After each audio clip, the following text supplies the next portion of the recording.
사도행전 11장을 읽어보면 안디옥 교회 이야기가 나옵니다. 성경에 안디옥 교회는 두 군데가 있는데, 한 군데는 이 시리아의 안디옥, 예루살렘에서 북쪽으로 더 이렇게 쭉 올라가면 지금으로 봐도 레바논 시리아, 그 시리아 지역에 성경은 수리아라고 그렇게 기록되어 있는데, 거기에 안디옥이라고 하는 도시가 있습니다. 로마 제국에서 굉장히 중요한 도시 가운데 하나였습니다. 그리고 이제 이 지금의 튀르키예 지역으로 넘어가면 비시디아라고 하는 지방에도 안디옥이라는 도시가 있어요. 그래서 성경은 수리아의 안디옥 혹은 비시디아의 안디옥 이렇게 구별해서 보여주죠. 이 시리아의 안디옥이 처음으로 유대인들이 이방 사람들에게 복음을 전한 곳이라고 그렇게 소개가 됩니다. 이 예루살렘에 박해가 있어서 유대인들이 다 쫓겨납니다. 근데 그때 쫓겨날 때는 유대인들이 쫓겨났지만 이미 그들 속에는 그리스도 신앙을 받아들여서 유대인이지만 그리스도인 된 사람들이 있어요. 근데 로마가 보기엔 다 유대인이고, 그들의 생각에도 자기가 여전히 유대교 신자고, 다른 사람들이 보기에도 유대교 신자라고 그냥 보이는 사람들이에요. 그런데 그들이 막 흩어져서 이제 다 쫓아났기 때문에 여기저기 흩어져서 살면서 그 유대인 그리스도인들이 그 지역에서 뿌리를 내리고 살게 됩니다. 그런데 안디옥에 있었던 유대인 몇 사람들이 하나님 나라 복음을 우리만 갖고 있는 게 마땅치 않다, 그래서 복음을 전하기 시작하고, 그래서 생겨난 교회가 안디옥 교회입니다.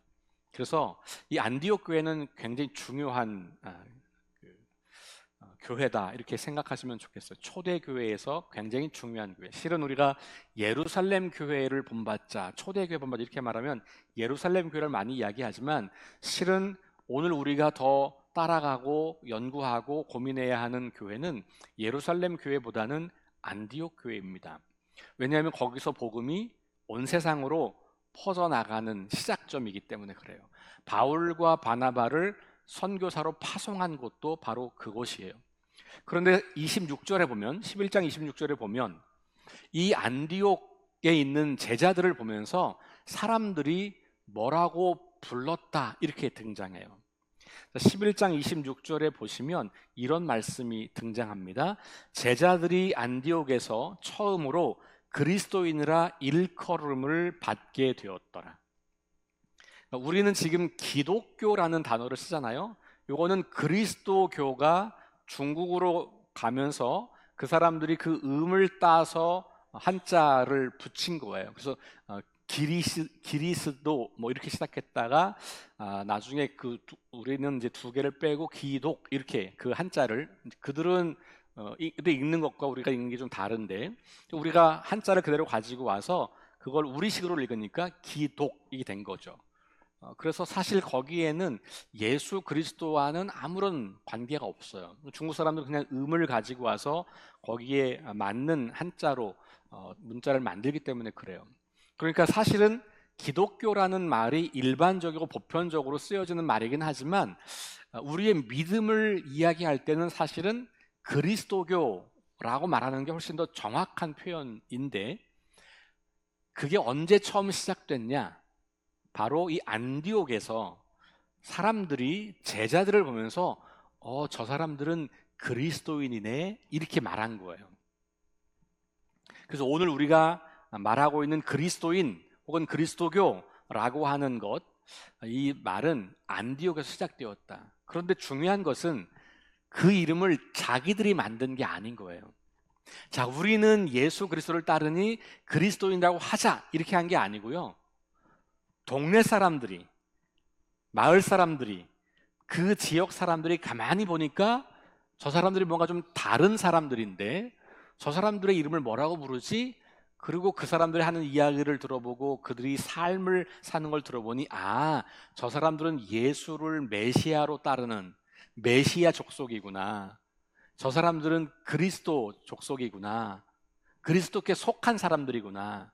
그리고 그들의 삶을 우리와 똑같이 살았었는데 어느 순간부터는 예수 그리스도를 따르는 삶을 살기 시작해서 우리와 완전 다른 삶을 살아가는구나, 이걸 본 거예요. 그리고 나서 저들을 말할 때, 교회를 말할 때, 제자들을 말할 때 그리스도인, 그리스도께 속한 사람들 혹은 그리스도를 따르는 사람들, 이런 이름을 붙여준 겁니다. 그것이 정체성이 된 거죠. 그리고 오늘까지 이어져서 예수 그리스도를 믿는 모든 사람들을 그리스도인이라고 부르게 된 겁니다. 지난주에도 제가 정체성 이야기 드렸잖아요. 지난주 말씀과 오늘 말씀은 이제 한 장 차이로 넘어오는 말씀이고, 바울은 이 2장에서도 여전히 우리 그리스도인의 정체성에 대한 이야기를 이어가고 있습니다. 사람들이 우리를 보고 있고 우리가 어떤 사람인지를 확인하고 있고, 그러면서 우리에게 붙여주는 이름이 있어요. 우리는 기독교인입니다, 그리스도인입니다 라고 하는 것은 지금은 우리의 정체성이 됐잖아요. 우리가 고백하는. 질문은, 사람들도, 우리 이웃 사람, 우리 지역 주민들도 우리를 보면서 저 사람들은 예수 믿는 사람들이야, 교회를 다니는 사람들이야 라고 하는 거 말고, 그거는 일주일에 한 번 교회를 다니는 사람, 그런 습관을 보는 거고, 우리가 그들과 매일 같이 어울리며 살아가는 삶의 과정을 보면서 저 사람들은 우리랑 조금 뭔가 달라, 말하는 것도 다르고 생각하는 것도 다른 것 같고 인생의 목적도 다른 것 같고 사람들을 대하는 방식도 다른 것 같고, 이 다르기 때문에 저 사람들은 뭐지? 어떤 사람들이지? 어디에 속한 사람들이지? 왜 저렇게 인생을 살지? 라고 질문을 일으키면서 저 사람들을 우리가 이렇게 불러봐야 되겠네? 라고 하는 그 외부인이 보는 정체성, 그게 우리한테 어떤 것일까 질문을 하는 것은 굉장히 중요합니다. 우리가 감리교회잖아요. 감리교회를 영어로 메토디스트라고 해요. 이거는 규칙쟁이라는 말이에요. 이 감리교회라는 이름도 우리가 만든 이름이 아니에요. 존 웨슬리와 그 초기의 웨슬리 동역자들이 굉장히 규칙적인 경건 생활을 했어요. 그 당시에 많은 그리스도인들이 그런 걸 좀 무시하고 그냥 형식적인 종교 활동을 하고 있던 그런 시대인데, 이들은 굉장히 규칙적으로 경건 활동을 열심히 했어요. 그래서 주변 사람들이 보고 놀린 거예요. 아우, 저 규칙쟁이들, 재수없어. 뒤에 요 말이 붙는 거죠. 그렇게 조롱하던 이름이 우리 감리교회의 이름이 된 거예요. 자, 안디옥 교회에서 예수 그리스도를 믿는 사람들을 향하여서 그리스도인이라고 별명을 붙여줬거나, 아니면 초기 우리 영국에서 우리 웨슬리와 동역자들을 보면서 규칙을 잘 지키는 사람들이라고 이름을 붙여준 것이 오늘날까지 내려온 이름이 되었다. 이걸 생각하면서 저는 오늘 우리 동네 사람들은, 우리 대한민국 사람들은 기독교인을 보고 교회를 다니는 사람들을 보고 어떻게 말하고 있는가를 들어볼 필요가 있다. 그게 우리 개인일 수도 있고 집단으로서의 교회일 수도 있고. 그런데 집단으로서의 교회는 지금 한국 사회에서는 매우 부정적인 이미지와 부정적인 별명을 가지고 있죠. 개독교, 뭐 이런 거예요. 그러니까 굉장히 조롱받고 있는 것이죠. 초기 웨슬리가 조롱받은 것은 그래도 경건함 때문에 조롱받았는데요, 지금 우리는 경건함이 아닌 타락한 삶을 통해서 조롱받고 있잖아요. 다른 거죠. 저는 그런 의미에서 우리 그리스도인들이 내가 다른 사람들에게 어떻게 비추고 있는가, 내 이웃 사람들은, 내 직장 동료들은, 내 학교 친구들은 나를 어떻게 평가하고 있는가를 들으려고 하는 것은 굉장히 중요하다는 거예요. 심지어는 우리 가족들은, 예수 안 믿는 우리 가족들, 혹은 우리 자녀들은 교회를 열심히 다니고 있는 엄마 아빠를 보면서 무슨 생각을 할까? 그런 엄마 아빠를 어떤 존재로 인식할까? 조금 더 안으로 들어오면 우리 교회 안에서는 우리 자라나는 다음 세대들, 이 젊은 세대들이 우리 교회의 어른들을 보면서 뭐라고 생각할까? 뭐 꼭 세대를 구분하지 않더라도 서로를 바라보면서 우리는 서로를 어떻게, 저 사람은 이런 사람인가 봐 라고 할 때 거기에 정말 우리가 그리스도인다운 정체성이 있는가? 라는 질문을 하는 것이죠. 그것이 우리가 앞으로도 30년 뒤, 50년 뒤, 100년 뒤에도 생존하고 지속 가능할 수 있는 출발점이라고 저는 봐요. 지금 내가 누구인지, 지금 나는 어떤 모습인지, 지금 내가 어떤지를 평가하지 않고 우리는 절대로 한 걸음 앞으로 나아갈 수가 없습니다. 여러분 직장에서 다 하시잖아요. 늘 평가하고 더 나은 것을 향해 나아가잖아요. 평가하지 않는 조직은 사라집니다. 오늘 우리 교회와 그리스도인들도 그런 위기 앞에 놓여 있다는 것을 저는 매일같이 느끼며 살고 있습니다. 바울을 보면, 골로새 교회에 보는 편지를 보면 우리 그리스도인의 정체성이 너무나 선명하고 너무나 분명하고 그 새로운 정체성 때문에 어떤 인생을 살아야 하는지도 너무 잘 나타나 있어요. 우리가 이 성경의 이야기를 알고 있는 것으로 끝나는 게 아니라 우리도 그런 인생을 살아가느냐, 이 질문이 우리에게 필요한 것이죠. 오늘 2장 6절 말씀은 그 정체성과 새로운 삶의 방식을 한 문장으로 그렇게 이야기합니다. 물론 이건 두 문장을 하나로 묶은 거죠. 이렇게 우리 읽어볼 수 있습니다. 6절 말씀 보니까 그러므로 너희가 그리스도 예수를 주로 받았으니, 이게 이제 한 문장, 첫 번째 문장이에요. 두 번째 문장은 그 안에서 행하라. 이걸 이제 하나로 묶은 거죠. 너희가 그리스도 예수를 주로 받았으니 그 안에서 행하라. 세 번역으로 읽어드리면 이렇게 되어 있습니다. 여러분이 그리스도 예수를 주님으로 받아들였으니 그분 안에서 살아가십시오. 여기 행하다라고 하는 말은 뭔가를 하다라는 동사라기보다는 길을 걷다라는 동사예요. 길을 걷는 것이 우리 인생이에요. 우리 인생을 길을 걷는 것에 비유 많이 하잖아요. 진리라는 것도 도라고 한자에서는 그렇게 번역하잖아요. 그 도라는 게 길이거든요. 그러니까 진리라고 하는 것은 그냥 어떤 개념이나 관념이 아니고 살아가는 삶의 방식인 거죠.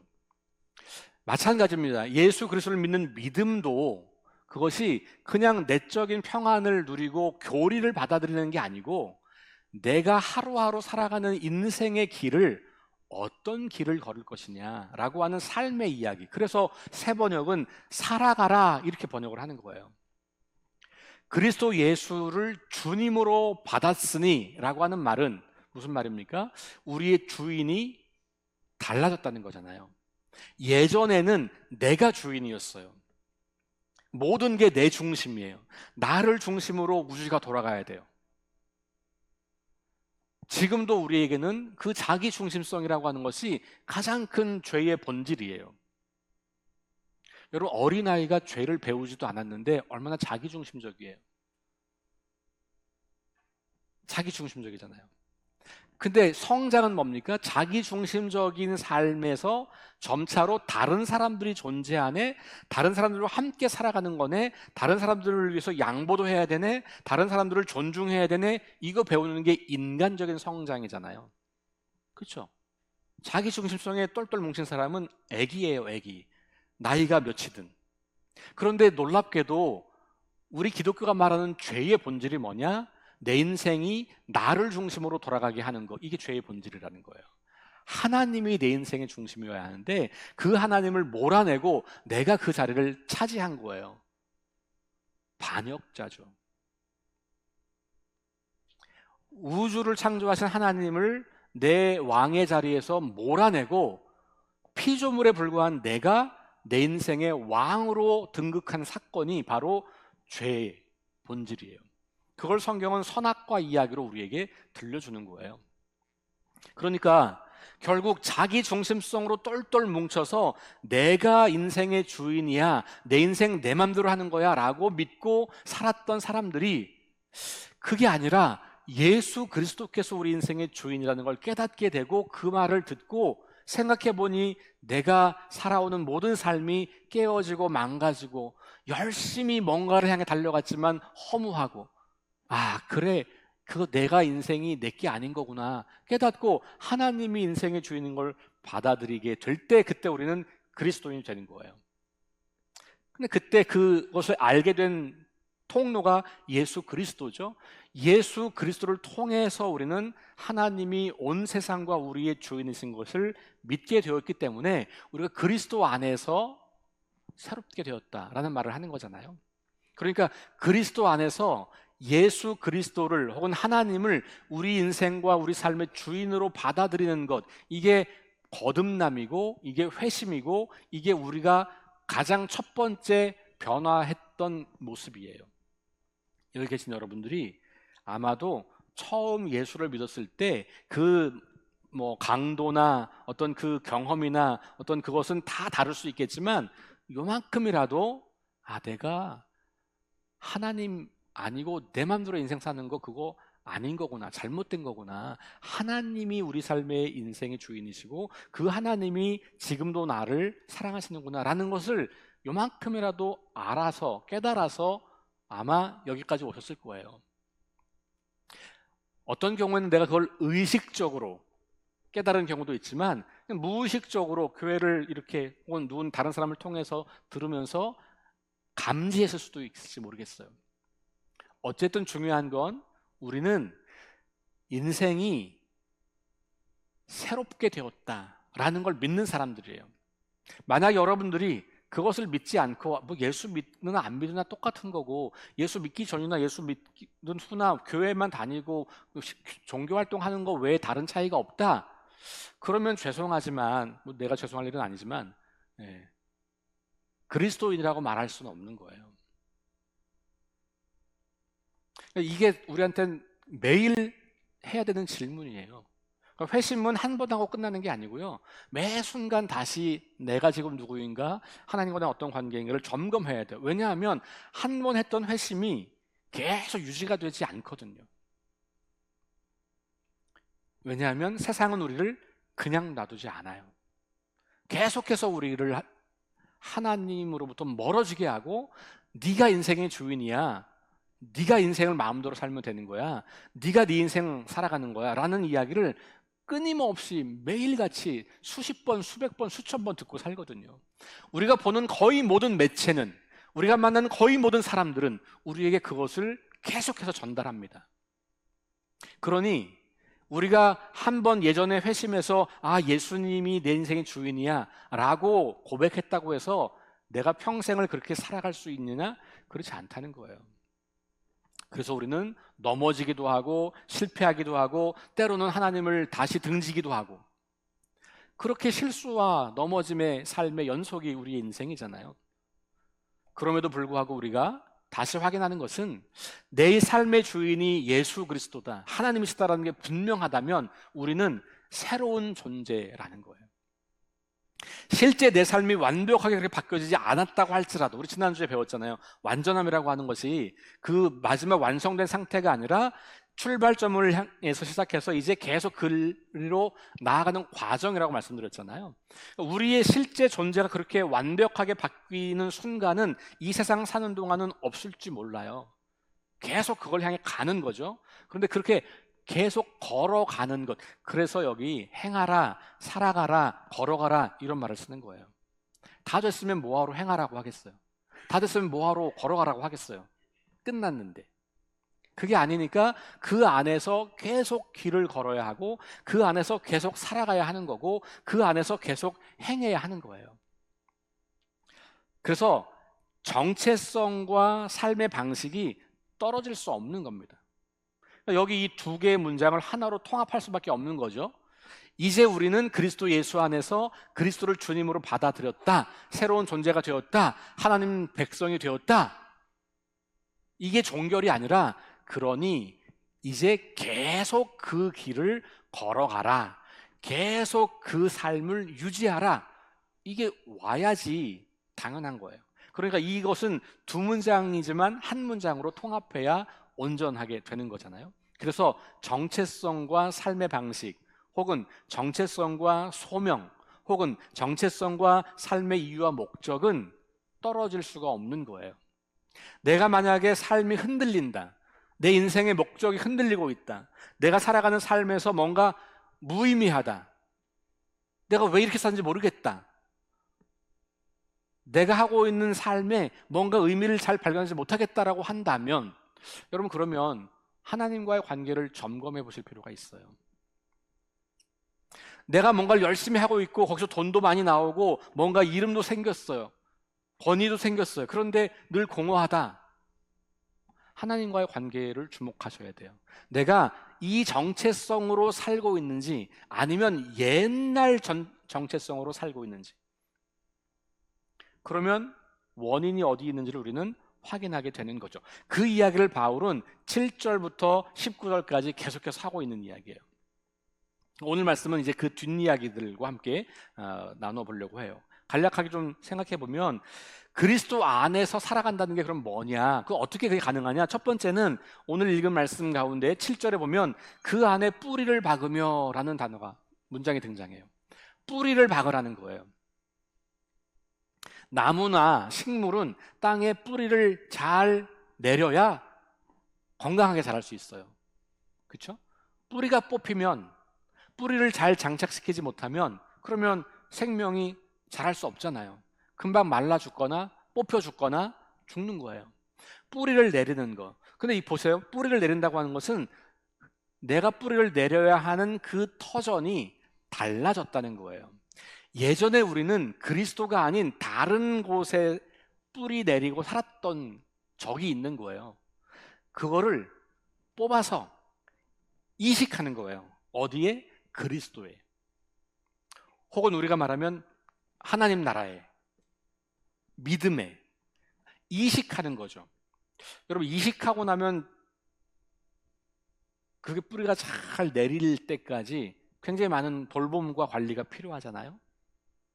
그러면서 그것이 잘 자라서 그 땅에서, 옛날 땅이 아닌 새로운 땅에서 뿌리를 내리고 잘 자라는 것, 그게 이제 그 뒤에 나오는 세움을 받는다는 말이에요. 그러니까 우리 그리스도인들은 누구냐 하면, 우리가 살던 터전에서 이렇게 뽑혀가지고 새로운 터전에 심겨진 사람들이에요. 이식된 거죠.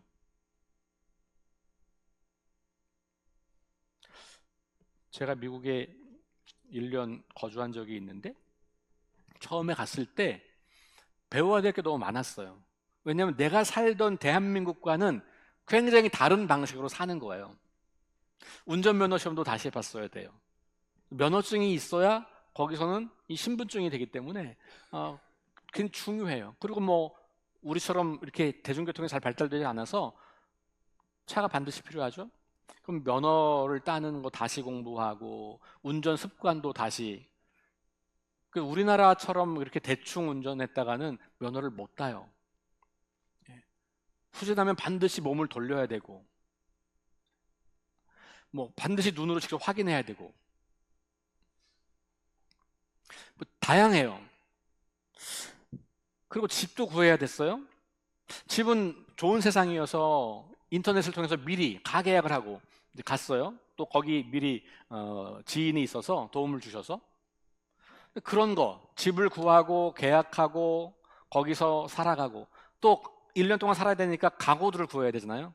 새 거를 살 수는 없으니 흔히 말하는 그 이렇게 막 길거리에서 막 파는 거 있어요. 뭐 거라지 세일이라고 하기도 하고, 야드 세일이라고 하기도 하고. 그래서 쓰던 거 파는 거죠.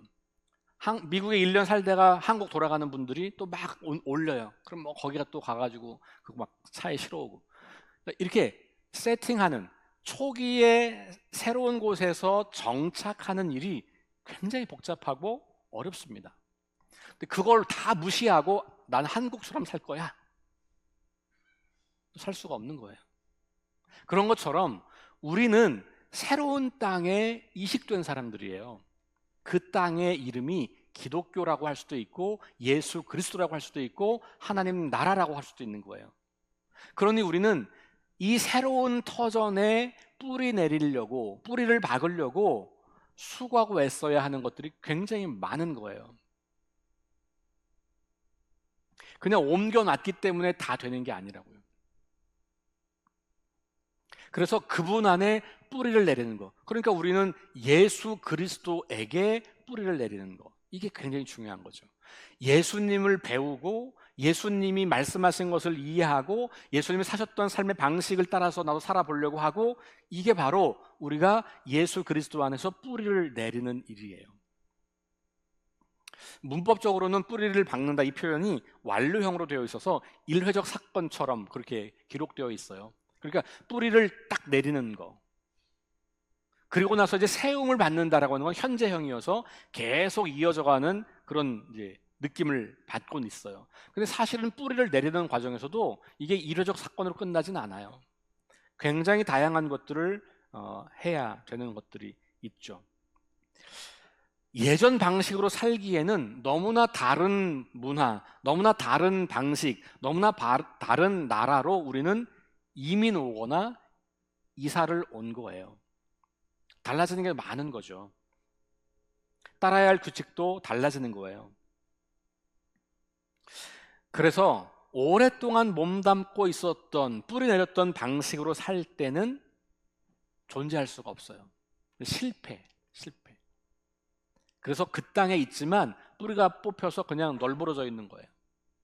자랄 수가 없는 거죠. 그러니까 자라려면 먼저 뿌리를 잘 내리는 게 필요하다. 그래서 그 뿌리 내리는 게 굉장히 중요하고, 그러고 나면 세움을 받는다라는 표현이 있잖아요. 이 세움을 받는 것이 뭐냐면 이제 잘 자라서 열매를 맺는, 계속적인 성장을 의미하는 겁니다.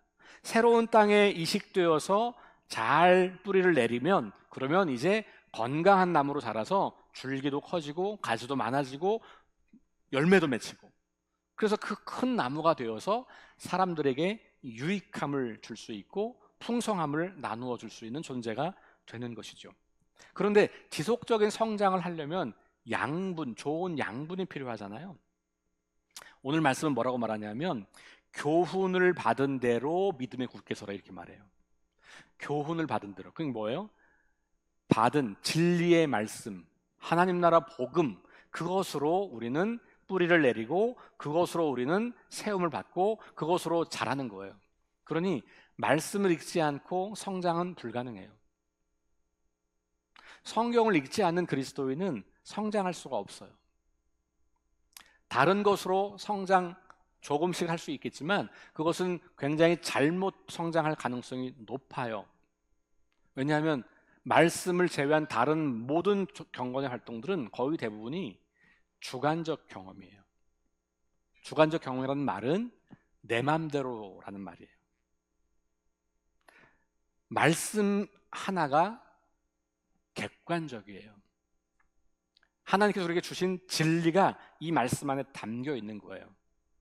그러니까 다른 종교 활동, 기도하거나 금식하거나 무슨 이런 것들 굉장히 중요한 일이지만 그것은 우리에게 굉장히 주관적인 종교 체험을 경험하게 할 수는 있지만 그것이 언제나 객관적 진리 안에 머물러 있다고 말하기는 어려운 거예요.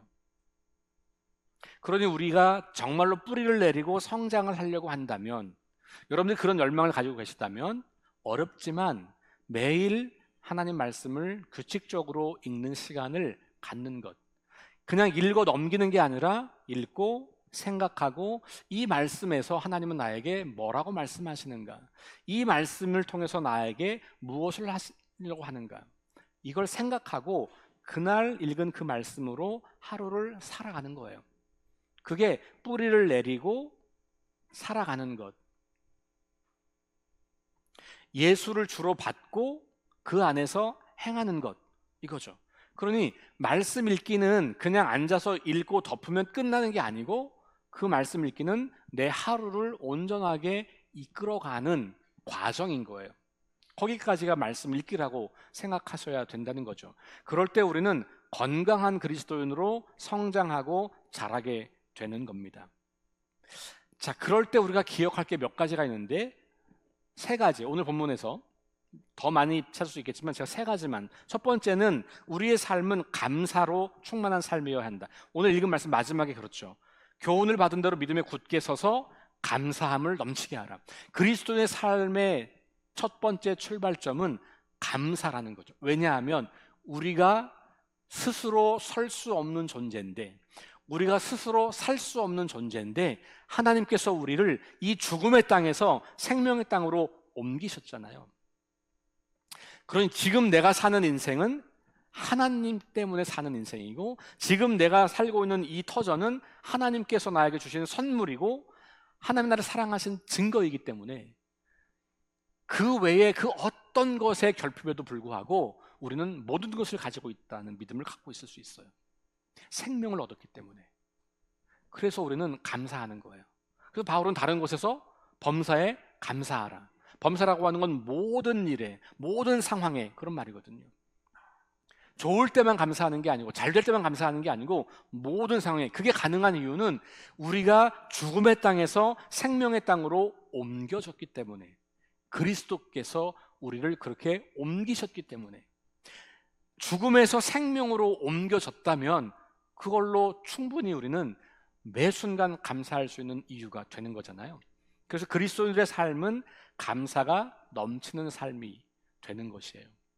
그래서 우리가 이것은 저절로 되는 건 아니기 때문에, 왜냐면 우리는 옮겨왔지만 옛날 터전에서 뿌려내렸던 그 경험들이 우리를 둘러싸고 있어서 여전히 이 옛날 방식을 갖고 살아요. 불평하고 짜증내고 원망하고 누구 탓하고 승질내고 이렇게 살잖아요.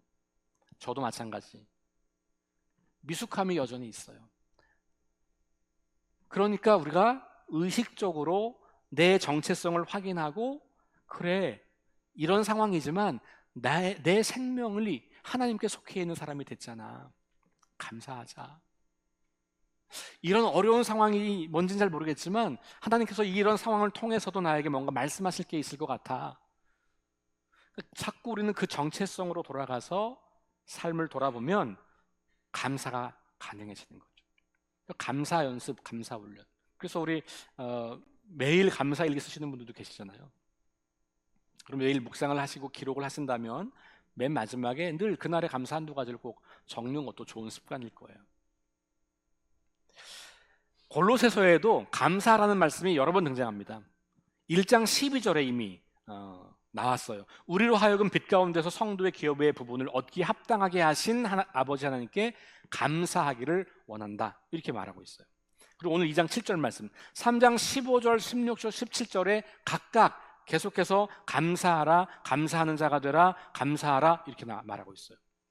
4장 2절에도 기도를 계속하고 기도에 감사함으로 깨어있으라. 이 짧은 편지 안에도 벌써 5번이나 넘게 감사하라고 권면하고 있어요. 이게 우리 새 생명 얻은 그리스도인들이 살아가는 삶의 굉장히 중요한 요소다. 여러분, 하루 동안에 얼마나 많은 감사를 하시고 계신가요?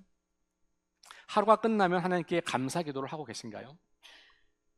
내 삶의 여러 가지 것들 속에서 감사한 것들을 찾아가며 의식적으로, 의도적으로 감사하고 계신가요? 이게 우리가 새 생명 얻은 사람인지 아닌지를 다른 사람들이 볼 때 확인할 수 있는 증거 중에 하나인 거예요. 야, 저 사람들 어떻게 저런 상황인데 감사하지? 어떻게 저 사람들은 저런 절망적인 상황에서도 감사할 수 있지? 이 질문이 우리가 어떤 사람인지를 보게 하는 질문인 거죠. 두 번째는 뭐냐 하면 세상 가치에 주의하는 겁니다. 2장 8절로 내려가 보시면요, 누가 철학과 헛된 속임수로 너희를 사로잡을까 주의하라.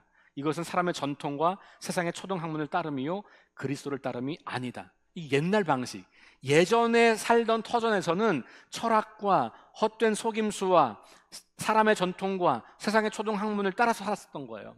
근데 이제 우리는 여기 이 땅에서 하나님 나라로 이식되었기 때문에 우리는 그리스도를 따르는 사람이 된 거란 말이죠. 그런데 여전히 이걸 따르고 있을 수 있다, 이걸 따르려고 하는 유혹이 우리한테 있을 수 있다. 그러니 그 조심하라라고 하는 거예요. 그리스도를 따라야지 너가 옛날에 따르던 거 따르지 마. 이걸 그냥 통칭해서 저는 세상 가치라고 말할 수 있을 것 같아요. 우리가 소위 이 땅을 살아가면서 세상 사람들한테 배운 지식들, 지혜들이 있어요. 그것들 중에는 기독교가 말하는 지혜와 흡사한 것도 있습니다. 닮은 것도 있어요. 그런데 그렇지 않은 것들이 훨씬 많아요. 근데 우리는 오랫동안 그런 방식으로 살아왔고 그게 익숙하고 그게 맞다라고 심지어는 생각하고 살아요. 예수를 믿지만 이게 맞는 거야. 예수를 믿지만 세상은 이렇게 사는 거야. 예수 믿지만 직장 생활은 이렇게 해야 되는 거야. 예수 믿지만 집 살 때는 이렇게 해야 되는 거야. 예수 믿지만 자녀 교육은 이렇게 해야 되는 거야. 예수 믿지만 이게 아직 완전히 이식된 그게 아니고 그냥 여기는 몸만 와 있고 여전히 옛날 방식으로 내 삶을 다 구성해 가고 있다는 거죠. 그것은 그리스도 안에서 행하는 삶이 아닌 거예요. 그래서 주의하라. 왜 주의하라고 할까요? 이게 거세고 강력하기 때문에 그래요. 우리가 여기에 뿌리 내리지 못하게 뿌리를 내리고 잘 세워서 좋은 나무가 되는 것을 방해하는 세력이 계속 우리에게 상존한다는 거예요. 그래서 여기서 말하는 철학과 헛된 속임수, 사람의 전통과 세상의 초등 학문 이런 것들 예수 그리스도와 견주어서 비교해 봐야 돼요. 그래서 이런 거는 비록 세상에서 배운 건데 성경을 읽어보니까 성경이랑 똑같은 얘기네. 그럼 그건 그대로 하셔도 괜찮아요.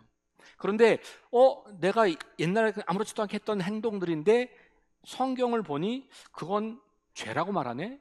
그건 잘못된 거라고 말하네? 기독교인들이 그렇게 하지 않는다고 말하네? 그러면 과제를 풀듯 씨름해야 돼요. 그게 한 번에 버려지는 게 아니거든요. 저절로 버려지지 않습니다.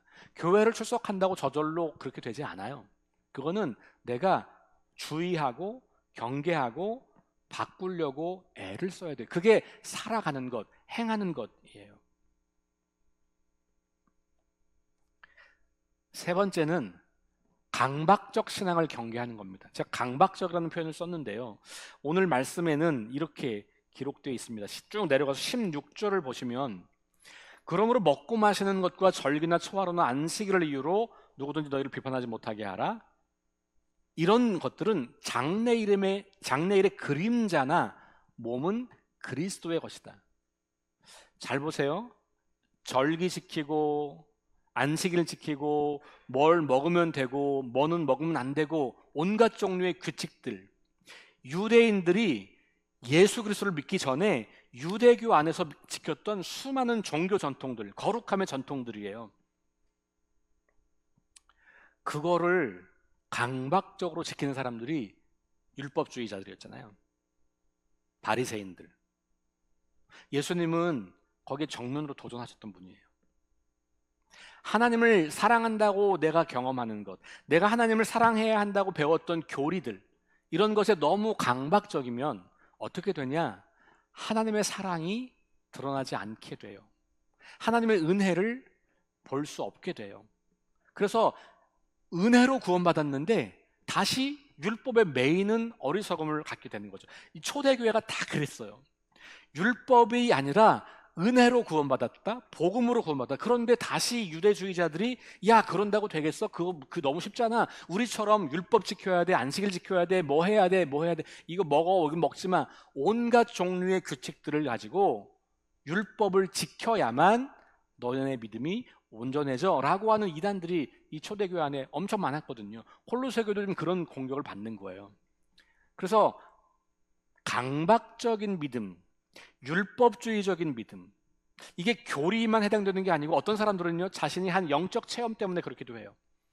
자 18절에 가면 아무도 꾸며낸 겸손과 천사 숭배를 이유로 너희를 정죄하지 못하게 하라. 꾸며낸 겸손 다음에 나오는 게 천사 숭배잖아요. 이거 일종의 영적 존재를 따라가는 거죠. 난 뭘 봤다는 거예요. 나 영적 존재를 봤다는 거예요. 하나님이 나한테 말씀해 주셨다는 거예요. 하나님이 나한테 보여주셨다는 거예요. 그걸 절대화합니다. 그런 일이 없다는 게 아니라 그런 일이 있겠지만 그것은 그 사람 개인에게 임하신 하나님의 역사지 모든 사람들에게 똑같이 그런 역사가 있어야 되는 건 아닌 거예요. 하나님은 각자를 다르게 만나주시거든요. 그러니 내가 그 영적 체험을 한 것을 절대화하고 그 체험을 하게 된 과정, 기도를 했으면 그 기도. 그래서 뭐 금식을 40일 하다 만났으면 야 40일 금식 기도해. 다 이렇게 말하는 거예요. 내가 한 경험과 그 경험을 이루게 된 그 통로가 된 영적 행위를 절대화시켜서 모든 사람이 그래야 된다고 생각하는 게 강박적 신앙인 거예요. 그런데 의외로 신앙생활을 오래 했거나 영적 체험을 강력하게 했거나 기도를 많이 하시거나 교회에서 봉사를 열심히 하시는 분들이 강박적 신앙에 사로잡히기가 매우 쉽습니다. 그래서 그런 사람들에게 굉장히 종교적인 열심은 보이지만 하나님의 사랑과 은혜를 찾아볼 수 없는 사람들이 되죠. 그럼 어떻게 돼요? 나는 열심으로 하나님을 사랑하고 그걸 사람들한테 막 알려주고 싶은데 사람들은 그걸 보고 질려서 도망가는 거예요. 바리새인들 보고 하나님 믿는 사람들이 없어요. 질리는 거예요. 부담스러운 거예요. 힘든 거예요. 그걸 어떻게 다 하냐? 어떻게 그렇게 다 하고 신앙생활 하냐? 그 못하면 안 되는 거냐? 못하면 신앙생활 못하는 거냐? 실패자냐? 믿음이 없는 거냐? 계속 그렇게 분류하는 거거든요. 이 강박적 신앙은 오늘 우리 한국 교회에도 굉장히 많이 사용하고 있어서 너나 할 것 없이 다 자기의 것을 강요하기. 그래서 교회 안에선 다양한 형태의 종교 활동과 경건의 활동과 다양한 형태의 신앙생활이 있음에도 불구하고 내가 경험한 대로, 내가 배운 대로, 내가 한 대로만 해야 그 사람이 괜찮은 사람이고 그렇지 않으면 다 틀렸다. 더 심하게 말하면 이단이다. 이렇게 말하는 거죠. 이게 강박적 신앙인데요. 바울이 골로새 교회 성도들한테 그거 경고한 겁니다. 그러면 안 된다는 거예요. 여러분 요한복음에서 예수님께서 뭐라고 말씀하셨냐면 진리가 너희를 자유케 하리라 그랬어요. 너희가 진리를 알지니 그 진리가 너희를 자유케 하리라. 그렇다고 이건 방종하라는 말이 아니라 온갖 종류의 속박과 얽매임으로부터 우리가 자유롭게 됐잖아요. 예수 그리스도를 믿는 믿음 하나 때문에. 그런데 다시 이래야 돼, 저래야 돼, 이거 해야 돼, 이거 하면 안 돼, 끊임없이 교회에서 율법을 강요하는 모습들이 오늘 우리의 모습들인 것 같아요. 저에게도 있을 수 있어요. 제가 목사이기 때문에 제가 말하는 시간이 많잖아요. 그렇죠? 저 혼자 설교하는 거잖아요. 저 혼자 가르치잖아요. 그러니까 제가 하는 것 속에서도 저도 모르는 사이에 하나님께서 원하시지 않는 새로운 율법을 저도 여러분들에게 말하게 될지 몰라요. 조심스러운 겁니다. 그래서 뭘 해야 된다라고 말하기보다는 이걸 하는 게 유익합니다라고 말하는 게 좋은 거예요. 나는 이런 과정과 이런 경로를 통해서 하나님을 만나게 되었습니다. 당신은 어떻게 만나고 계십니까? 이렇게 대화하는 게 좋은 거예요. 내가 이렇게 해서 너도 이렇게 해! 이게 아니라 나는 이렇게 하나님을 알게 됐고 그 하나님과 사귀고 있는데 당신은 어떤지 당신 얘기를 좀 들려주세요. 그래서 배우는 거예요. 아, 그렇게도 가능하군요. 하나님 그렇게도 일을 하시는군요. 이럴 때 교회가 서로 다른 사람들이 함께 한 몸 공동체로 살아갈 수 있는 것이죠. 그리스도 안에서 살아가는 사람은 그래서 범사에 감사하고 세상 나라 가치가 아니라 하나님 나라 가치로 살아가고 자신의 체험과 자신의 신앙을 스스로에게나 타인에게 강요하지 않으면서 존중하고 배우려고 하면서 그리스도 안에서 뿌리를 내리고 성장하는 사람들입니다. 우리 교회가 그런 성도들로 가득 찬 교회. 그래서 누구라도 이곳에 오면 하나님의 은혜와 사랑을 경험하고 믿음이 잘 자라게 되고 건강한 그리스도인이 되어서 또 많은 사람들을 살려내고 양육하고 하나님 나라를 드러내는 그런 복된 공동체 될 수 있기를 주의 이름으로 축원합니다.